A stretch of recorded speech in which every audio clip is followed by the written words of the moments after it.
The years went by. Yudhishthir had sent Arjun to find out the news of the Yadus and Krishna in Dwarka. It was a couple of months before Arjun came. Parikshit had become a young man. Yudhishthir started seeing inauspicious signs, and that worried him tremendously. Yudhishthir said, "What's going on? The seasons are getting disrupted on this earth. The monsoon doesn't come in time, the winter doesn't come in time, the summer doesn't come in time. The clouds come and they do not rain. The smoke gathers, it refuses to move. The cows refuse to give milk. If they do, the calves, they refuse to drink. I am seeing an increase in irreligion amongst the people. There are so many crimes being committed. What is happening? Is it that the Supreme Lord Sri Krishna, who had so mercifully displayed his pastimes upon the planet Earth, has brought his pastimes to a close and departed?" Arjun began thinking in this manner when he found, Yudhishthir began thinking in this manner when he found Arjun returning from Dwarka. Arjun's face was fallen. His tej, his luster had disappeared, and he was dragging his feet. Yudhishthir said, "Arjun, what is the matter? Why has your luster disappeared? Is it because of some crime? Or is it because of some very bad news? What is going on? Please share with me what you wish to have, what you are harboring." So Arjun broke the news. He said that Sri Krishna, by whose power we were glorious, and by whose power we performed amazing feats, and who was the soul of our souls, the basis of our life, he arranged for the Yadus, his family members, to fight amongst themselves and finish themselves off, and then he himself closed his pastimes. He has departed from the world. So Arjun was heartbroken. His throat was full with emotion. He could hardly speak.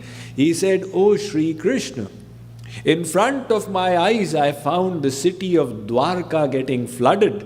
As Sri Krishna left, on his instructions I went there. And he had asked me to take the queens with me to Hastinapur. In front of my eyes I found that the ocean water is coming and flooding into the city of Dwarka, and Dwarka got submerged. The few who were coming with me, the same Arjun, with the same Gandiv, had lost all power, and the Bhils, the tribals, attacked me on the way. I did not even have the strength to defend myself against them." So moment Kunti Devi heard that Sri Krishna had departed, she immediately went into a room. Her devotion was so intense, her life airs departed from her soul. Kunti Devi also left the world. Yudhishthir made a decision. Yudhishthir said, "Now I do not wish to engage in these kingly duties. Kali Yuga has made its appearance, the age of Kali. I am totally detached. I wish to retire to the forest and engage in spiritual practices." Yudhishthir established Parikshit, Arjun's grandson, as the king. And the 5 Pandavas, along with Draupadi, they retired to the forest. There is the famous Swargarohan Katha in the Mahabharata, how the 5 Pandavas along with Draupadi, they climbed up the Himalayas and all that happened. So Parikshit, now a young man, he became the king. He started ruling in a wonderful, righteous manner. And under him, there was prosperity, justice, peace in his kingdom. He had a few children. The eldest of them was Janmejaya. Those who have read the Mahabharata, etc., they regularly meet Janmejaya. So Parikshit one day was traveling in his kingdom. The kings used to go and check the state of their kingdom. So he went to one place and he found a cow, a white cow crying. And by the side of it was a bull standing on one leg. The bull was moving on one leg. The cow was shedding tears. This cow and bull were engaging in conversation. The cow was actually Mother Earth personified. And the bull was Dharma, religiosity. So they both were engaging in conversation and Parikshit heard their discussion. The bull was asking the cow, "Why are you crying? Are you seeing my unhappiness and that is why you are crying?" Because the bull had one leg only, 3 legs broken. So the bull was consoling the cow that, what is happiness and what is misery in this world? These are all relative terms. One poor person in the slums, if they get a square meal, they feel happy. I could eat so much. And one Sethji, if he doesn't get badam barfi, he is unhappy. So what is happiness? What is unhappiness? One person is unhappy because the air conditioning was not working, and one person is sleeping in the heat while the mosquitoes are biting. Once I was staying in a dharmashala with lots of mosquitoes in India. So there were different, some poor people also staying there. And this little girl, I found her face full of these little pimples. So what happened? So she said, "These mosquito bites." Now while I used to take, some mosquito repellent, she never had anything. I said, "My God, every day the mosquitoes come and bite you. How are you able to sleep? One mosquito makes it impossible for us to sleep." So the bull said, "What is happiness? What is unhappiness? There is nothing to lament about." The cow said, "No, it's not that. There are so many sins being committed on me, Mother Earth. I am disturbed. The way people's mentalities are slipping. They are moving away from the path of dharma. They are embracing adharma. Seeing all this, I am disturbed and shedding tears." So Parikshit was hearing this conversation and deeply moved by it when he found one ugly man, very dark. He came with a stick, a staff, and started breaking that one leg of the bull. Parikshit said, "You have the courage to do this in my kingdom in front of my eyes? Don't you know it's the dharma of a king to prevent injustice? towards women, towards the weak, towards the old. You are doing this in front of my eyes. So Parikshit gave him chase. That man ran here and there and finally he surrendered to Parikshit. Parikshit said, "Who are you to do something like this?" The man revealed, he said, "I am Kali Yuga, the age of Kali, the age of quarrel and hypocrisy." Parikshit said, "What are you doing in my kingdom?" He said, "By the will of God, these ages come, and I have to come by the plan of God. You have to give me some shelter in your kingdom where I can reside." You know the sequence of yugas: Satyuga, Treta Yuga, Dwapar Yuga, and Kali Yuga. So it's my time, I have to come. So Parikshit realized that he has to give some place to Kali Yuga. So he said, "All right, you can reside in these 4 places in my kingdom. In the prostitute houses,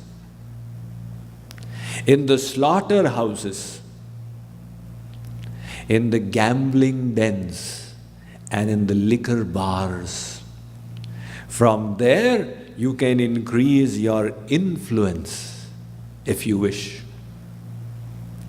Kali Yuga said, "These places don't exist in your kingdom. You are saying go to these 4 places, they don't exist in your kingdom. Give me some solid place where I can reside." Parikshit said, "All right, as a special concession, a 4th place as well.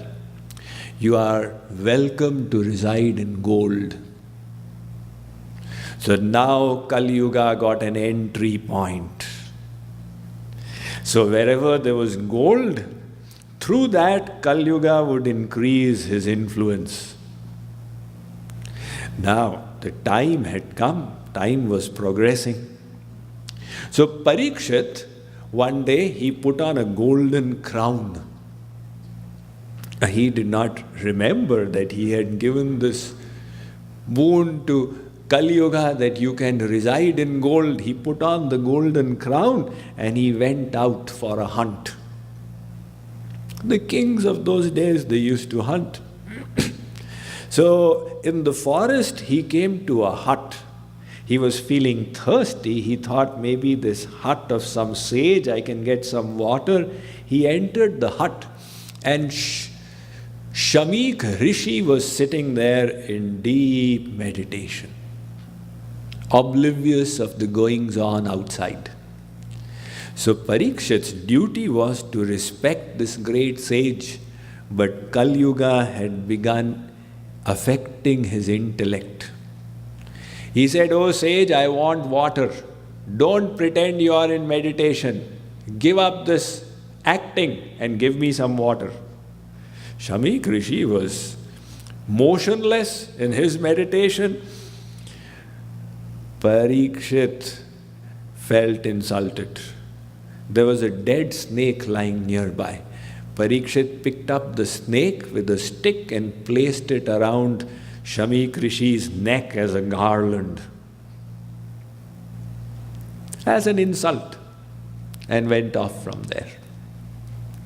Now, having gone back, Parikshit started regretting what he had done. He thought, that's not the way to respect a sage. No matter what he was doing, it was my duty to show my respect to him. What did I do? There, Shamik Rishi's son, Shringi, had gone for a bath in the river. And with his mental ability, he came to know what had happened. When he returned, he found the snake on his father's neck, and Shringi felt insulted. He said, "These kings, they are supposed to be the protectors of the people, and look what they do. They have no sense of dignity, of devotion, of respecting the wise and the aged. I curse him. 7 days from now, the poisonous snake Takshak will come and bite him and be the cause of his death. So when Shamik Rishi, he came out of his trance, he found the dead snake, he put it aside, and his son Shringi told him, Father, this is what happened and I've cursed the king. Shamik said, my child, you should not have done that. It's because of the king that the people are protected. He is a righteous king following dharma, and you have cursed him. At least go and tell him what you have done. He doesn't even know that he's been cursed. So Shringi went to inform Parikshit, coming to know that he had been cursed to die in 7 days. Now imagine if any of us came to know that, how disturbed we would be. But look at Parikshit's equanimity based on detachment. He was informed he is going to die in 7 days from the bite of Takshak. Parikshit said, all right, never mind. Everybody is going to die in 7 days. There are only 7 days. If you start from Sunday, you end on Saturday. If you start from Monday, you end on Sunday. There are 7 days in which everybody dies. So what is the big deal? He said, never mind now. Forget it. I am not going to go to some Mahatmas, Babaji, please give me some vibhuti so my life gets enhanced. Never mind. Just accept it. Sheer acceptance. He rejected his kingdom like a blade of straw. Imagine he was Chakravarti Samrat, the great emperor, and he walked off even without giving any instructions. Oh, after me, the gas is on the stove, you have to do this, I did not lock this and my bank account. He just walked off. His eldest son was 7 years old, Janmejaya. You take care of yourself, I know God is taking care. Now my priorities have changed. He rejected the whole kingdom. He renounced it as if it was a blade of grass. And he went to the banks of the Ganges. There he sat down. Now, the sages of the universe, via their divine internet, they came to know that something special is going to happen. They all started gathering there. Ved Vyas came, his Guru Parashar came, his Guru Shakti came, his Guru Vasisht came, other sages, Atri came, Pulastya came, Pulaha came. They all gathered there. Parikshit was sitting having given up eating and drinking. So the sages said, we hear you have been cursed to die in 7 days. Parikshit said, O sages, a curse is something that causes misfortune. In my case, I am having the good fortune of the darshan and association of all of you. Who can call this a curse? If as a result of something, I'm having the opportunity to have darshan of such elevated saints, should I call it a curse or a blessing? But I don't wish to waste time in artificial etiquette and formalities. I have some questions and I would like answers for them. The Vyas Asan, the speaker's seat, was laid out in front of all of them. Who will become the Vyas, the speaker? These great sages, they did not go there to sit on the Vyasasana. All of a sudden, Ved Vyas's 16-year-old son, Shukadev, appeared. Without asking anybody, he went and sat down there. This Shukadev, his position is amazing. Now this dialogue began between Shukadev and Parikshit. So Parikshit asks him, Yat shrotavyam japyam yat kartavyam nribhi prabho smartavyam bhajaniyam va bruhi adva viparyayam. At the end of that first canto, he asks him, over the 19 chapters we've covered, at the end he says, O sage, thank you so much for coming here. I have 7 days to live. In 7 days, I wish to attain the highest welfare. Please tell me what I should do. Yat shrotavyam atho japyam yat kartavyam nrivih prabho. What japa should I do? What vrat, fast should I keep? Which holy place should I go to? What should I meditate? Should I awaken the kundalini? Should I do tratak meditation? Should I do a yajna? What is the best sadhan, means for me? Please enlighten me. So here, the first canto ends. Now we move on.